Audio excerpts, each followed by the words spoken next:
Today we're talking about the simple present tense in English. And first, let's talk about how we use this tense. So, this tense has a couple different common uses. For example, to talk about statements of truth. For example, dogs bark when they are happy or scared. That's like a statement of truth, a normal thing that dogs do. They work, or those people work, in the same office. That's a statement of truth because it's just something that's true. It's not saying any particular action in the moment or anything. It's just saying that's where they work. Gravity affects all things on Earth. And that's, of course, a scientific truth. So it also works to use the present simple. We also use present simple for habits or routines. This is actually one of the more common ways to use the present simple. For example, I always eat breakfast at 7:30 a.m. I don't. I eat breakfast at like 10, but that's okay. We never miss the new episode of our favorite TV show. Okay, that's like a always or a never example. She visits her grandma every other day. Again, a routine.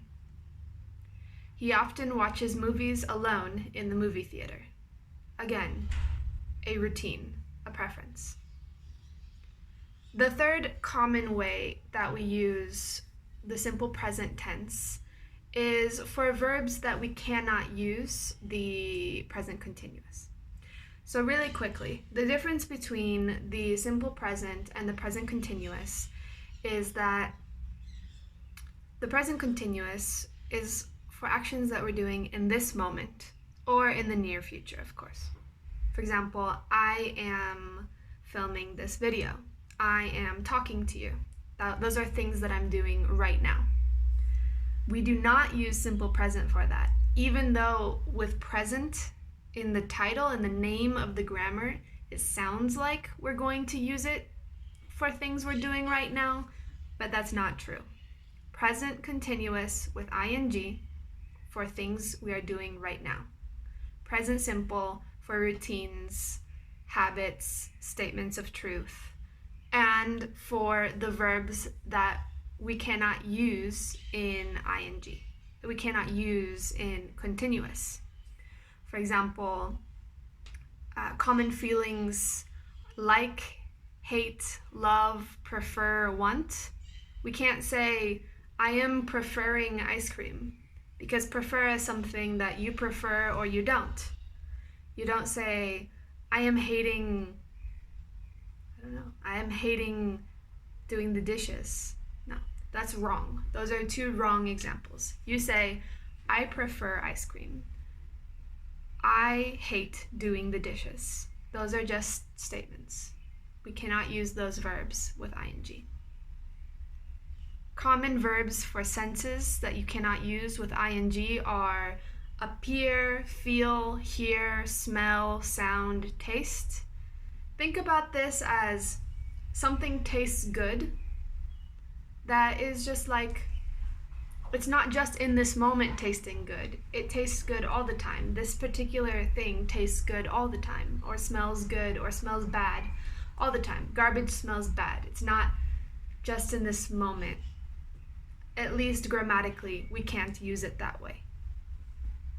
Common communication verbs are agree, disagree, mean, and promise. You cannot use these verbs in ing. You say, I promise to love you. You say, I agree with you, or I disagree with you. No ing ever. And common verbs related to thinking are believe, imagine, know, realize, and understand. You understand or you don't understand. There is no understanding in this moment grammatically. You believe or you don't believe. This one kind of makes sense with the justification of we don't say I am believing something now. We don't say I am believing something now. We say I believe in magic. I believe in God. I don't believe in magic. I don't believe in God, for example. Okay, so the grammar of simple present is pretty simple. For the subjects that are you, they, we, and I, we just use the normal base version of the verb. Nothing fancy. I have, I want, they go, we eat, for example, like that. For he, she, and it, including he as in my brother, he as in my dog, she as in Maria, she as in my sister, we use an S on the end of the word. An S or sometimes an ES, depending on the spelling. For example, we would say, she loves going to the beach. He wants to eat pizza with that S on the end. Okay? For negative, we're going to use the auxiliary don't for you, we, they, and I, and doesn't for he, she, or it. For example, I don't eat meat, or the earth doesn't rotate around the moon. For example, you don't like seafood. The soup doesn't smell very good. Okay? So, these are examples with negative.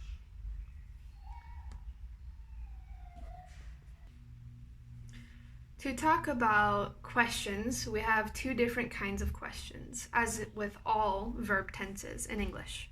We have the closed questions and the open questions. Some examples of the closed questions, meaning a yes or no answer, are: do you want to go to Asia? Do your parents live together? Does sushi taste good? Does he believe in magic? Notice we are starting the question with do or does. This indicates the answer is going to be yes or no. Do you want to go to Asia? Yes or no. Does sushi taste good? Yes or no. Those are the only options for answers. For open questions, we have a lot more. We have an infinite number of options. That's why they are open. These questions start with what, how, who, when, why, or where. These are our question adverbs. Some examples. What do you usually do at work? How do they get along so well? Who do you like? When do we want to leave? Why do you always believe what he says? Where do you want to go to college? Again, an infinite number of options for answers. What do you usually do at work? I write, I talk, I work with other people, etc. When do we want to leave? We want to leave soon, maybe in an hour, maybe a little bit later. Any option for answer. Where do you want to go to college? Here you can just make a list of colleges that you want to go to, for example. And of course, when the subject is going to be he, she, or it, we're going to use does as the auxiliary. For example, what does your dog do all day? How does it feel? Who does the dishes in your house? When does this meeting end?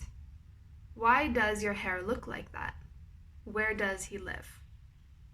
All of these subjects are your dog, it, this meeting, hair, he, so we use does. So this is a very quick review of the simple present. Feel free to ask any questions you have.